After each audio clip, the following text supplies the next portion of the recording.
Guruprasad hotel ಎದುರುಗಡೆ junction ನೋಡಿ. ಇದು ಡೇಂಜರ್. ರೋಡ್ ಪಾಸ್ ಮಾಡ್ಲಿಕ್ಕೆ ತುಂಬ ಟೈಮ್ ಹಿಡಿಯುತ್ತೆ.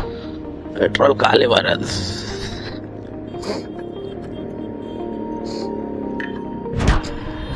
ನಮ್ದು ಆಫೀಸ್ ಇರೋದು ಇಲ್ಲಿ, ಪಾರ್ಕಿಂಗ್ ಪ್ಲೇಸ್ ಇರೋದು ಎಲ್ಲಿ ತೋರಿಸ್ತೀನಿ ನಿಮಗೆ. ಇದು ನೋಡಿ ನಮ್ದು ಆಫೀಸ್. ಗಾಡಿ ಇಡೋಕ್ಕೆ ಜಾಗಿಲ್ಲ. ಅಯ್ಯಯ್ಯ. ಆದರೆ ನಮ್ಮ ಟೈಮು ಚೆನ್ನಾಗಿತ್ತೋ ಅಥವಾ ದೇವರ ಆಶೀರ್ವಾದನೋ ಗೊತ್ತಿಲ್ಲ, ಈ ಥರದೊಂದು ಇನ್ಸಿಡೆಂಟ್ ನಡೆದಿತ್ತು ಅವತ್ತು. ಹಾಯ್, ಎಲ್ರಿಗೂ ನಮಸ್ಕಾರ. ಇದು RK ಮೋಟೋ ಇಂಡಿಯಾ ಯೂಟ್ಯೂಬ್ ಚಾನಲ್ಗೆ ಸ್ವಾಗತ, ಸುಸ್ವಾಗತ.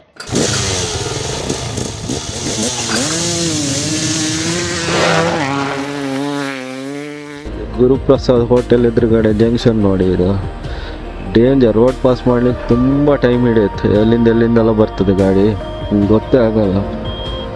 ಇದು ಅವೈಜ್ಞಾನಿಕ. ಅಂದರೆ ಒಂದು ಪ್ಲ್ಯಾನಿಂಗ್ ಕರೆಕ್ಟಾಗಿ ಮಾಡಿದೆ ರೋಡ್ ಕ್ರಾಸಿಂಗ್ ಇಟ್ಟಿದ್ದಾರೆ ಇಲ್ಲಿ. ಮಳೆ ಮೋಡ ಇದೆ, ಮಳೆ ಬರ್ದಿದ್ರೆ ಒಳ್ಳೇದು. ರೈನ್ ಕೋಟ್ ಬೇರೆ ಹಾಕ್ಕೊಂಡಿಲ್ಲ ನಾನು. ಮಳೆಗಾಲದಲ್ಲಿ ಫಸ್ಟು ನಾನು ರೈನ್ ಕೋಟಿಗೆ 1000 ರುಪೀಸು, 1500 2000 ರುಪೀಸ್ ಎಲ್ಲ ಹಾಕ್ಬಿಟ್ಟು ರೈನ್ ಕೋಟ್ ತೊಗೊಳ್ತಿದ್ದೆ. ಆದರೆ ಅದು ಏನೇ ಮಾಡಿದ್ರು ಅದರಲ್ಲಿ ಒಳಗಡೆ ಬಟ್ಟೆ ಚಂಡಿ ಆಗುತ್ತೆ, ಅಂದರೆ ಒದ್ದೆ ಆಗಿಬಿಡುತ್ತೆ. ಒಳಗಡೆ ನೀರು ಬರುತ್ತೆ ಲಾಂಗ್ ರೈಡ್ ಹೋದಾಗ, ಅಥವಾ ಹೀಗೆ ಜೋರು ಮಳೆ ಬಂದಾಗ. ಇಲ್ಲಿದ್ದು ರೈನ್ ಸಿಕ್ಕಾಪಟ್ಟೆ ಜಾಸ್ತಿ ಮಳೆ ಬಂದರೆ. ಆದ್ರೆ ಮಳೆ ಬಂದರೆ ಇಲ್ಲಿ ಏನು ಬೆಂಗಳೂರು ಥರ ಗಲೀಜಾಗಲ್ಲ, ಏನೂ ಇಲ್ಲ, ಕ್ಲೀನ್ ಇರುತ್ತೆ ಇಲ್ಲಿ ನಮ್ಮ ಕೋಸ್ಟಲ್ ಬೆಲ್ಟ್ ಏನಿದೆ. ಅಂದರೆ ನೀರೆಲ್ಲ ಹರಿದ್ಕೊಂಡು ಸೀದಾ ಸಮುದ್ರ ಕಡೆಗೆ ಹೋಗುತ್ತೆ ಇಲ್ಲಿ. ಯೂಟ್ಯೂಬು ಮತ್ತು ಇನ್ಸ್ಟಾಗ್ರಾಮು ಮತ್ತು ಫೇಸ್ಬುಕ್, ಈ ಮೂರು RK ಮೋಟೋ ಇಂಡಿಯಾ ಅಂತೇಳಿ ಇದೆ ಪೇಜು. ಇದೆಲ್ಲ ಇದರಲ್ಲಿ ವೀಡಿಯೋದಲ್ಲಿ ಹಾಕ್ತೀನಿ ನೆಕ್ಸ್ಟ್. ಇದು ಡಿಸ್ಕ್ರಿಪ್ಷನಲ್ಲಿ ಇದೆ ಲಿಂಕು, ಬೇಕಿದ್ರೆ ಫಾಲೋ ಮಾಡ್ಕೊಳ್ಳಿ. ನಮ್ಮದು ಜಸ್ಟ್ ಹಾಬಿ ಇದೆ ಆ್ಯಕ್ಚುಲಿ. ಆದರೆ ಹಂಗೆ ಈ ಎಡಿಟಿಂಗ್ ಫೀಲ್ಡ್ ಬಂದ ಮೇಲೆ ಸ್ಟಾರ್ಟಿಂಗ್ ಮಾಡಿದ್ದು ಶಾರ್ಟ್ ಫಿಲ್ಮ್ಸ್, ಈ ಥರದ ಪರ್ಫೆಕ್ಷನ್ ನೋಡು ಇದರಿಂದ ಈ ಮೂವಿ ಫೀಲ್ಡಿಗೆ ಹೋದೆ. ಅಲ್ಲಿ ವರ್ಕ್ ಮಾಡಿದೆ. ಅಲ್ಲಿ ವರ್ಕ್ ಮಾಡಬೇಕಾದ್ರೆ ಪರ್ಫೆಕ್ಷನ್ನ ಜಾಸ್ತಿ ಪ್ರಿಫರ್ ಮಾಡ್ತಾರೆ.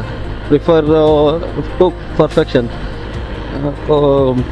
ಸಿಂಗ್ ಹೊಡಿತಿದೆ. ಪೆಟ್ರೋಲ್ ಇಲ್ವಾ ಏನಂತ ಗೊತ್ತಾಗ್ತಿಲ್ಲ, ಒಂಚೂರು ಚೆಕ್ ಮಾಡ್ಕೊಳ್ತೀನಿ. ತಡೆದೆ ಪೆಟ್ರೋಲ್ ಖಾಲಿ ಬರೋದು.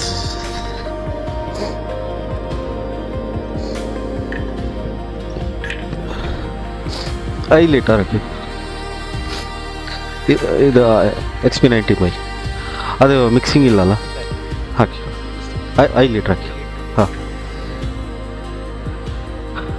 ಕಿಲೋಮೀಟ್ರ್ 58,513 ಆಗಿದೆ.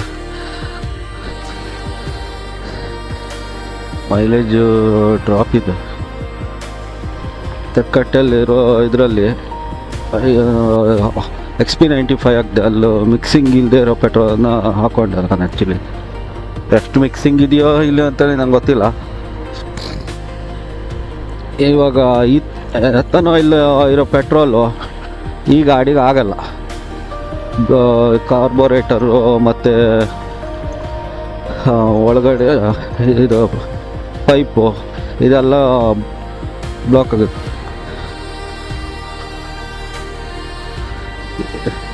ಒಂದು ಪೆಟ್ರೋಲು ಆ್ಯಕ್ಚುಲಿ ಡ್ರೈ ಆಗಿದೆ ಗಾಡಿದು. ಕರೆಕ್ಟಾಗಿ ಪೆಟ್ರೋಲ್ ಬಂದು ಮುಂದೆನೇ ಪೆಟ್ರೋಲ್ ಖಾಲಿ ಆಯ್ತು. ಈ ಬೈಕ್ ಆ್ಯಕ್ಚುಲಿ ಸಜೆಸ್ಟ್ ಮಾಡಿದ್ದು ನಮ್ಮೊಬ್ಬ ಫ್ರೆಂಡ್ ಇದ್ದಾರೆ, ಆದರೆ ಅವನೀಗ ಇಲ್ಲ, ತೀರೋಗಿದ್ದಾನೆ. ಫಸ್ಟು ಗಾಡಿ ತಗೊಂಡು ಸೀದಾ ಡೈರೆಕ್ಟ್ ಫಸ್ಟು 1 ವೀಕ್ ಆದಮೇಲೆ ರೆಡಿ ಮಾಡ್ಕೊಂಡು ಹೋಗಿದ್ದು ಎಲ್ಲಿಗೆ ಅಂದರೆ ಸಿಗಂದೂರಿಗೆ. ಫಸ್ಟ್ ರೈಡೇ ಲಾಂಗ್ ಅಂದರೆ ದೇವಸ್ಥಾನ ಇಲ್ಲಿ ಕುಂದಾಪುರದಿಂದ 100 ಇಲ್ಲ 100 ಅಲ್ಲ 200 ಮೇಲೆ ಇದೆ ಕಿಲೋಮೀಟರು. ಅಲ್ಲ 85 ಕಿಲೋಮೀಟರ್ ಇರಬೇಕು, 85 ಸಮಥಿಂಗ್ ಇದೆ. ಕರೆಕ್ಟಾಗಿ ಅಂದಾಜು ಗೊತ್ತಿಲ್ಲ, ಅಷ್ಟಿದೆ. ಅಷ್ಟರಲ್ಲಿ ಹೋಗಿದ್ದೆ. ಆವಾಗ ಹಿಂದ್ಗಡೆ ಒಬ್ಬ ಕೂತ್ಕೊಂಡಿದ್ದ, ನಾನು ಓಡಿಸ್ತಾ ಇದ್ದೆ ಗಾಡಿ. ಅಲ್ಲಿ ರೋಡು ಸರಿಯಾಗಿಲ್ಲ, ಅಂದರೆ ರಾತ್ರಿ ಗೊತ್ತಾಗಿಲ್ಲ ಹೋಗ್ತಾ ಇದ್ವಿ. ಈ ಕಾಡು ಕೋಣದ ಗುಂಪಿದೆ ಅಲ್ಲಿ, ನಂಗೆ ಹೊಸದಾಗಿ ನಂಗೆ ಆಶ್ಚರ್ಯ ಆಗಿದ್ದು ಅಲ್ಲಿ ದೇವರದ್ದು ಏನು ಪವರ್ ಇದೆ ಅಂತೇಳಿ ಹೋದೆ. ಆ ಗಾಡಿ ಓಡಿಸ್ಕೊಂಡು ಆ ಕಡೆ ಅಲ್ಲ ಈ ಕಡೆ ಅಂತೇಳಿ ನಮ್ಮ ಫ್ರೆಂಡ್ಸ್ ಎಲ್ಲ ಹೇಳಿದರು ಈ ಕಡೆ ಹೋಗ್ಬೇಕು. ಆವಾಗ ಹೋಗ್ತಾ ನೈಟಲ್ಲಿ ನಾನೇನೋ ಈ ದನಗಳ ಗುಂಪು ಅಥವಾ ಎಮ್ಮೆ ಈ ಥರದೆಲ್ಲ ಇರುತ್ತಲ್ಲ ಆ ಥರ ಕಾಡ್ಕೊಂಡು ನಿಂತ್ಕೊಂಡಿದ್ದಾವೆ. ಅದ್ರ ಒಳಗಡೆ ಹೋಗಿ ಹಿಂಗೆ ನಿಂತಿದೆ. ಏನಾದರೂ ಅವು ಸಿಟ್ಟಲ್ಲಿ ಇದ್ದಿದ್ರೆ ನನ್ನ ಸಿಗದಾಕ್ಬಿಡ್ತಿತ್ತು. ಅವಾಗ ಆ ಕಾಡ್ಕೋಣ ಏನು ಮಾಡ್ತಾಯಿದ್ರೆ ಇಲ್ಲಿದೆಯಲ್ಲ ವೈಸರ್, ಇದನ್ನ ಬಾಯಲ್ಲಿ ನೆಕ್ಕಿ ಇಲ್ಲ ಹಿಂಗೆ ಜಸ್ಟ್ ಹಿಂಗೆ ಮೂಸೋದು ಅಥವಾ ಏನು ಹೇಳ್ತಾರಲ್ಲ ಪ್ರಾಣಿಗಳು ಮಾಡ್ತವೆ ಹಿಂಗೆ ಟಚ್ ಮಾಡೋದು ಬಾಯಲ್ಲಿ, ಅದನ್ನು ಮಾಡಿ ಇಲ್ಲಿ ಎಲ್ಲ ಇದ್ದಾವೆ. ಏನೂ ಮಾಡಿಲ್ಲ ಆ ದಿವಸ. ಹಂಗೆ ಆಶ್ಚರ್ಯ ಆಯಿತು ಆವಾಗ. ಅದೊಂಥರ ಡಿಫ್ರೆಂಟ್ ಎಕ್ಸ್ಪೀರಿಯೆನ್ಸ್ ಮಾತ್ರ. ಅದರದ್ದು ಮತ್ತೊಂದು ಪ್ಲಸ್ ಪಾಯಿಂಟ್ ಏನಂದರೆ ಈ ಗಾಡಿದು ಸೌಂಡು ಜಾಸ್ತಿ ಬರೋಲ್ಲ ಈ ಗಾಡಿದು. ಅಂದರೆ ಸೌಂಡ್ಲೆಸ್ ಹೇಳ್ತಾರಲ್ಲ ಹಂಗಲ್ಲ, ಆ ಥರ ಅಲ್ಲ. ಇಂಜಿನ್ ಸೌಂಡ್ ಇರುತ್ತೆ ಜಾಸ್ತಿ. ಈ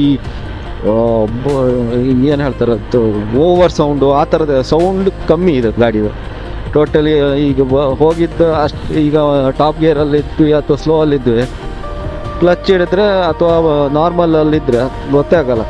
ನಾನು ಅಲ್ಲಿ ಗಾಡಿನ ನಿಲ್ಲಿಸಿ ರಿವರ್ಸ್ ಹಿಂಗೆ ಕಾಲಲ್ಲೇ ದುಡ್ಕೊಂಡು ರಿವರ್ಸ್ ಹಾಕಿ ಕಡೆಗೆ ಅವ್ರು ಹೇಳಿದ್ರು ಅದು ನಂಗೆ ಗೊತ್ತಿಲ್ಲ ಅಲ್ಲಿಂದ ಬರೋರಿಗೂ ಅದು ಮೂಸಿತ್ತು. ಅದು ದನ ಅಂದ್ಕೊಂಡಿದ್ದೆ, ಎಮ್ಮೆ ಅಂದ್ಕೊಂಡಿದ್ದೆ. ಕಾಡ್ಕೊಳ್ಳೋ ಗೊತ್ತಾಗಿದ್ರೆ ನಾನು ಅಲ್ಲೇ.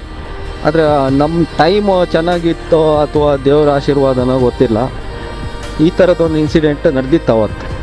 ಮತ್ತು ಈ ಬೈಕಲ್ಲಿ ಮತ್ತೊಬ್ಬರು ದೊಡ್ಡ ಅಂದರೆ ಕಲರ್ಸ್ ಚಾನಲಲ್ಲಿ ಇದ್ದಾರೆ ಇವರು, ನಮ್ಮ ಊರವ್ರೆ, ಪ್ರತಾಪ್ ಅಂತ. ಅವ್ರನ್ನ ಪ್ರೇಮಿ ಅಂತೇಳಿ ಕರೀತಾರೆ. ಅವ್ರ ವೀಡಿಯೋ ನೋಡ್ತಿದ್ರೆ ಅದೇ ಒಂದು ದಿವಸ ಲಾಂಗ್ ರೈಡ್ ಹೋಗಿದ್ವಿ, ಊರಿಂದ ಬೆಂಗಳೂರಿಗೆ ಹೋಗಿದ್ವಿ ನಾವು ಆ್ಯಕ್ಚುಲಿ ಅವತ್ತು, ನಾನು ಮತ್ತು ಪ್ರತಾಪ್ ಅಂತೇಳಿ. ಅದರದ್ದು ಒಳ್ಳೆ ಎಕ್ಸ್ಪೀರಿಯೆನ್ಸ್ ಇದೆ. ಅದರದ್ದು ಫೋಟೋ ಹಾಕ್ತೀನಿ ನಾನು ಮತ್ತು ಅವರು ಹೋಗಿದ್ದು. ಆ ವಿಡಿಯೋದಲ್ಲಿ ಹಾಕಿರಬೇಕು ಅನ್ಸುತ್ತೆ, ನೀವು ಯಾರೂ ನೋಡಿಲ್ಲ, ಇದರಲ್ಲಾರು ನೋಡ್ತೀರ ನೋಡೋಣ. ಈ ಥರದ ತುಂಬ ಎಕ್ಸ್ಪೀರಿಯೆನ್ಸ್ ಇದೆ. ಫೋಟೋಸ್ ನನ್ನ ಸಮಸ್ಯೆ ಏನಂದರೆ ಜಾಸ್ತಿ ಈ ಫೋಟೋಸ್ ಎಲ್ಲ ತಗೊಳ್ಳೋದು, ಸೆಲ್ಫಿ ತಗೊಳ್ಳೋದು ಅದೆಲ್ಲ ನನಗೆ ಇಂಟ್ರೆಸ್ಟೇ ಇಲ್ಲ. ನಮ್ಮದು ಆಫೀಸ್ ಇರೋದಿಲ್ಲಿ, ಪಾರ್ಕಿಂಗ್ ಪ್ಲೇಸ್ ಇರೋದು ಎಲ್ಲಿ ತೋರಿಸ್ತೀನಿ ನಿಮಗೆ.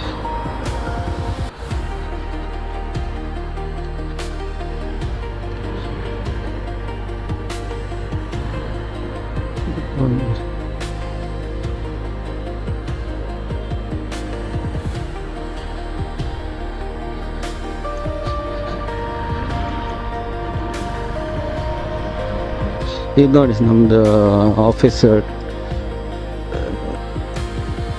ಗಾಡಿ ಇಡೋಕ್ಕೆ ಜಾಗಿಲ್ಲ.